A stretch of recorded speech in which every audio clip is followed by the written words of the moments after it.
अच्छा बढ़िया नहीं। अरे मामा मोहल्ले में ढोल बजवा दो, मिठाइयाँ बटा दो। मगर क्यों? भाई साहब, भाई देखो अमिताभ बच्चन लेजेंड आदमी है, मैं बहुत इज्जत करता है, बहुत प्यार भी है, ठीक है, ये बोल दिया मैंने। बट यार ये जो साइबर क्राइम का एड का कॉलर ट्यून लगा दिया था, ये बाप बन चुका था यार, मानो या ना मानो।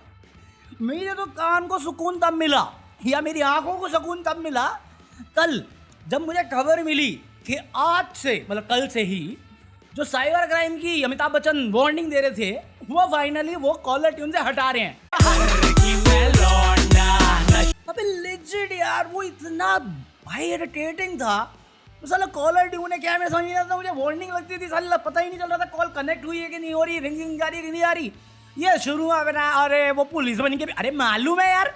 और आपको क्या लगता है कि कोई साइबर क्राइम करने के लिए मुझे कॉल करेगा, वो आपकी हेवीनेस सुनेगा आवाज की और उसके मुंह से निकल जाएगा, अरे भाई साहब मैं बड़ा गलत काम करने वाला था, मैं गंदा आदमी हूँ मैं यार। नहीं ना, ये सरकार भी सनकी है यार, पता नहीं कौन सा माल भूखती है, या तो कुछ नहीं करती अवेयरनेस फैलाने के लिए, या इतना ज्यादा कर देती है कि साला अवेयरनेस कम, कानों से खून बहने वाली आदत हो जाती है हमारी। बात तो सही है। मेरे को जब ये खबर मिली ना बड़ा खुश हुआ, बट साले मीम्स बनाने लग गए, नहीं रहे अमिताभ बच्चन, कॉलर ट्यून की आवाज। मैं कहा पहले तो ये हिंदी गलत है, और साले ऐसे क्या तू अपनी एंगेजमेंट बनाने के लिए बना रहा है बे? साले रेखा को हार्ट अटैक आते रह गया।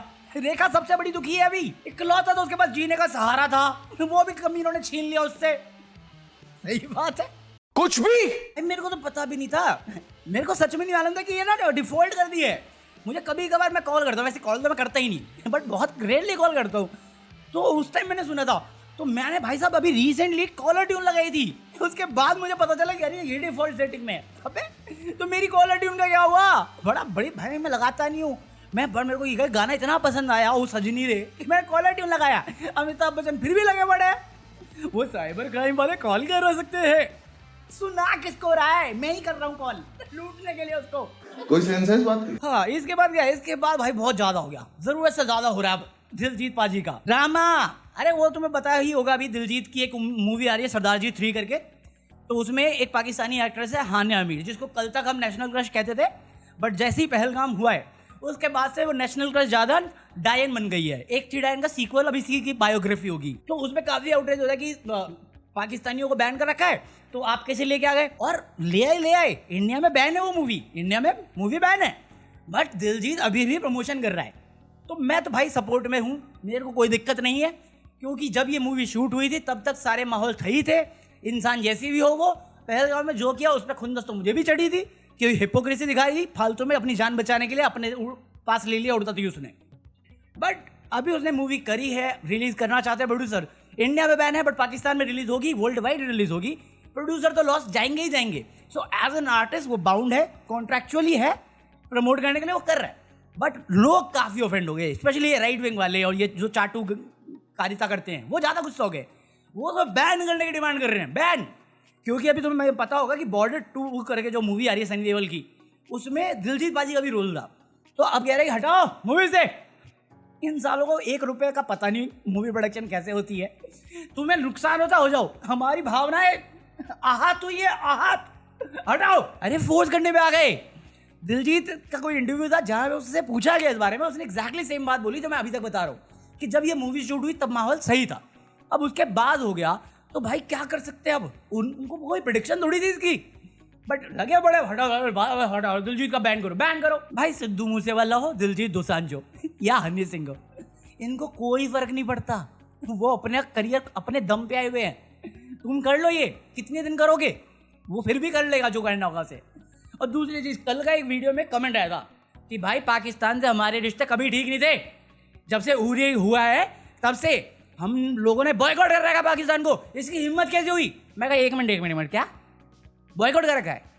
पाकिस्तानी के एक्टर्स काम नहीं कर रहे थे? इसके बाद एक मूवी है डियर जिंदगी शाहरुख खान की, उसमें अली जाफर है, ए दिल है मुश्किल रणबीर कपूर की, उसमें फवाद खान है, ये दोनों मूवी उरी के बाद आई हैं।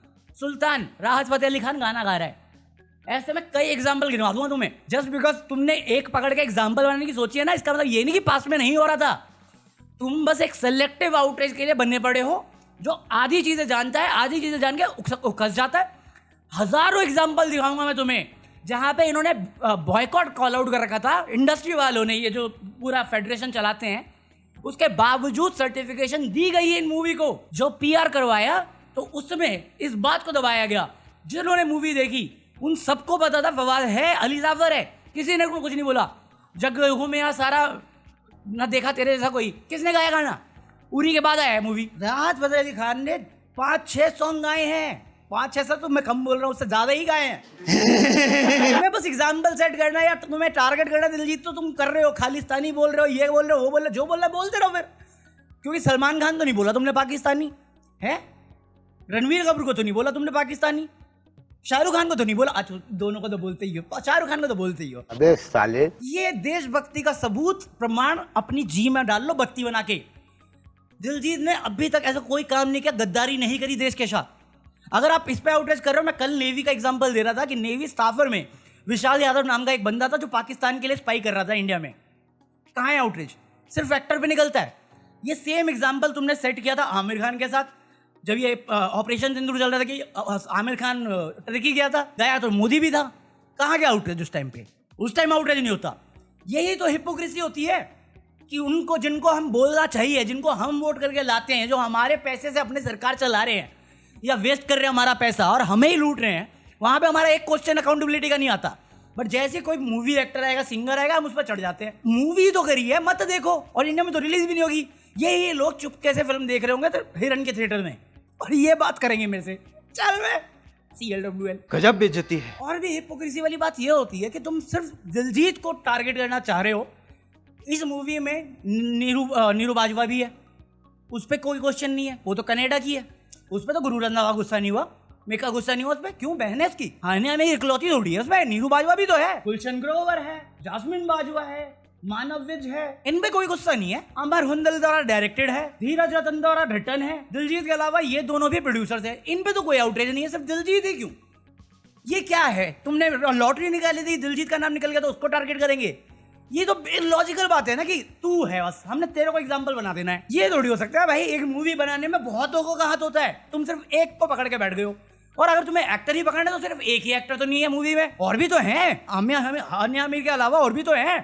तो दिलजीत, वाई ओनली दिलजीत? नहीं, हमें बॉर्डर 2 से हटवाना है, हटवा दे। वो बहन का पकौड़ा जो टूर मारेगा उससे ज्यादा कमा लेगा। पक्कैती ही मार रहे हो। बात तो सही है। ये लो, जानी ने गाने लिखे इसके, जानी पे बॉयकॉट नहीं होगा, उसको नहीं बोलना खालिस्तानी। मैं तुम्हारे बाप का नौकर नहीं। बिरयानी खाने के लिए कोई बंदा पकड़ बिना इनवाइटेड पहुंच जाता है, उस पे आउटरीच नहीं होगा। साले टर्की चला जाता है, उस पे आउटरीच नहीं होगा। बट कोई आर्टिस्ट करेगा, कोई एक्टर करेगा, हमारा गुस्सा निकल जाएगा। कोई सेंस है इस बात की? और कल तक यही लोग जो आज कॉल आउट कर रहे हैं, यही चाटते बैठते थे, हाँ न्यामीर नेशनल क्रश, अरे क्या क्यूट लगती है। मुझे कभी क्यूट नहीं लगी, मुझे इससे ज्यादा क्यूट वामिका गाबी लगती है। कल तक थी, तब ठीक है, नॉर्मल है। हाँ, तुम अपनी हवस की नजरों से देख रहे हो उसे, तब ठीक है। आज एक सीन हो गया, सरकार ने बैन कर दिया, तब तुम्हारा पूरा नैरेटिव चेंज हो गया, तुम्हारा गुस्सा दिलजीत पे है। VPN लगा के जाके उसके अकाउंट पे कमेंट करते हैं, उसकी स्टोरियां शेयर करते हैं, अपनी साइड नहीं दिखती इनको। वरना तुम्हें उस हर बंदे को बॉयकॉट करना चाहिए जो VPN लगा के उसकी इंस्टाग्राम स्टोरी उठा रहा है। मैं तो आज तक नहीं ये लगाई VPN, सिर्फ हानिया आमिर को देखने के लिए। हाँ, मिस्टर डीफेक की बात अलग है। कौन बोला? है नहीं बोला, चुप। He is still so vulgar. वही है ना, जिसकी बजा सकते हैं हम उसकी बजाते हैं, और जहाँ पे हमारी हवा खराब हो जाती है वहाँ पे चुप हो जाते हैं। हिपोक्रेसी। हाँ, इसके अलावा क्या है? इसके अलावा ट्रेलर्स आए हैं बहुत सारे। सन ऑफ सरदार द्वितीय का अनाउंसमेंट आया है। मैं ओ माय गॉड, ये पार्ट 2 आ रही क्या? पकौड़े पता तो साहब को आ रहा है, क्या बकैती है ये? या तो टीजर डाल या ट्रेलर डाल, अनाउंसमेंट चुप। साला शाहरुख खान ने ट्रेंड बना रखा है हाथ फैलाने का, सलमान भाई का एटीट्यूड वॉक, अजय देवगन का पता नहीं है 2 गाड़ी के ऊपर चढ़ने का क्या शौक। अबे टैंक पे चढ़ के आ रहा बंदा यार, टैंक पे। हमारे यहाँ ऐसा ही होता है। इसके अलावा इन्होंने वॉर 2 का टीजर डाला है, जो मेरे को कोई सेंस नहीं बना रहा। सीरियस बता रहा हूँ, I love NTR, junior NTR, मुझे लगता है ब्रिलियंट एक्टर है, प्लस ब्रिलियंट पर्सनैलिटी है, बहुत डाउन टू अर्थ, बहुत हम्बल आदमी है। उस ट्रेलर को देख के पता नहीं क्यों मुझे इन्होंने जो स्पाई यूनिवर्स बनाने का रखा है कॉन्सेप्ट, अब मुझे लगता है ये यूनिवर्स में इतना खो गए हैं कि ये ब्लैक होल में घुस गए हैं। क्योंकि अब ये राइटिंग पे मेहनत नहीं करते। Pathan best raw agent, Salman Khan best tiger raw agent, Kabir Hrithik Roshan best, सारे तो बेस्ट ही हैं। तो हर में सेम डायलॉग रखना जरूरी होता है तुम्हें? फिर वही साला सेम, अगर तुम बेसिक निकाल के देखोगे कहानी का सार वही है। क्या अडवाणी ले आयो, निकाल दोगे उसको end of the movie, delete हो जाएगी वानी कपूर की तरह। ये भी देख लेना तुम, जैसे जॉन अब्राहम में वो एक्स रो था, मुझे तो नहीं, ये एनटीआर का कैरेक्टर भी वही लग रहा है। बट मैं बस एक ही होप लेके बैठा हूँ कि अगर एनटीआर ने साइन किया है तो कुछ तो सोच के किया होगा, वरना तो साला पोस्टर तक पे केआर के मजे लेके चला गया। साले मेरे पोस्टर से क्यों कॉपी किया है? देशद्रोही का भी पोस्टर सेम था, साले लोग उस पे मजे ले रहे कि भाई मूवी कॉपी नहीं कर सकते ना आपकी, पोस्टर तो कर ही सकते हैं। अबे हमको घंटा फर्क नहीं पड़ता है। हाँ, तो मुझे इन दोनों ट्रेलर से ज्यादा जो सबसे ज्यादा अपीलिंग लगा और जिसके लिए मैं एक्साइटेड हूँ वो है अभिषेक बच्चन। अभिषेक बच्चन के एक ट्रेलर आया कालीधर लापता। यार ये बहुत सही मूवी लग रही है मुझे देखने में, मतलब फील गुड टाइप की मूवी। जैसे इसकी 10वीं थी, 10वीं मुझे बहुत मूवी पसंद आई थी यार, और मेरे ख्याल से ये आ भी इसमें रही है G5 पे, तो हिरन के थिएटर में तो देख ही लेंगे। अगर तुमने नहीं देखा देखना ट्रेलर की, बंदा लॉस्ट है, अपनी लाइफ से गिव अप कर चुका है, होप नहीं है, कुछ नहीं है, अपनी खोया हुआ है। फिर एक होप मिलती है बच्चे के तौर पे, और उस बच्चे के साथ नाचते हुए जब देखा तो मेरे को इसके पापा याद आ गए, अमिताभ बच्चन। अमिताभ वो भूतनाथ में भी तो ऐसे नाचता है। मुझे बड़ी भाई फील गुड टाइप की मूवी लग रही है, तो मैं बहुत एक्साइटेड हूँ। बट अगर तुमने नहीं देखा ट्रेलर तो देखना। ये मूवीज हैं अभिषेक बच्चन की, जहाँ पे इसकी एक्टिंग भी दिखती है, इसकी पर्सनैलिटी भी आती है बाहर, और लोगों को मतलब जो कनेक्ट करना वो चाहता है ना, जो छूने वाली बात होती है, मन को छूने वाली बात, वो आ जाता है इसमें। 10वीं में भी यही चीज़ लगी मेरे को, जब ये जेल के अंदर होता है, वहाँ पे जो रिश्ते बनाता है ये, चाहे वो पुलिस वाले के साथ हो, जो कौन वो है पुलिस हेड होती है यामी गौतम, या उसकी बीवी का पूरा कैरेक्टर चेंज हो जाना पावर के नशे में, वैसी मूवी काफ़ी सी लगती है मुझे। तो मैं एक्साइटेड हूँ। अभिषेक बच्चन की एक और मूवी आई थी ना अभी फादर से रिलेटेड, बट ये वाली ज़्यादा एक्साइटेड है। उसमें वो तो मैंने देखी भी नहीं है, मुझे थोड़ी फीकी लगी थी जो फादर वाली थी बच्चे के साथ, अमेजोन पे आई थी शायद। ये वाली मैं देखूंगा। तो अगर नहीं देखा ट्रेलर देखना, मस्त मजा। चलो लाइक कर देना, पीस आउट।